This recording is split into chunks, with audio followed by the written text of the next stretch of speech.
Yaani siogopi kitu chochote. Issue kama ya kifo, kufa yani ndio kitu ambacho siogopi kabisa. Kwa sababu mpaka nimeamua kuwa mwanajeshi, swala la kifo nilikuwa nalijua. Kwa hiyo siogopi. Sipo tayari kuyavumilia haya hata kidogo.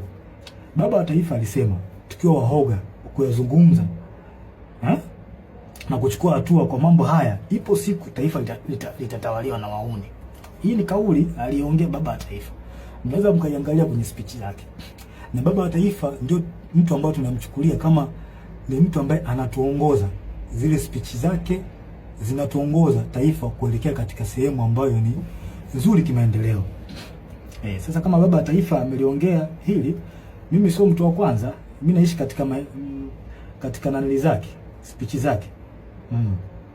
Na hiyo dalili, hiyo kauli aliyoongea Baba wa Taifa kwamba tukiwa hawa wauni wakiachwa, tukiacha mambo bila kuyaongea, mambo mabaya bila kuongea, ipo siku taifa litatumiwa na wahuni. Hiyo dalili ni tayari kama imeshaanza kuonekana. Watanzania watakuwa mashahidi. Kwa hiyo anaendelea, hii dalili imejidhihirisha. Na ni kweli tunatawaliwa na wahuni. Hilo swala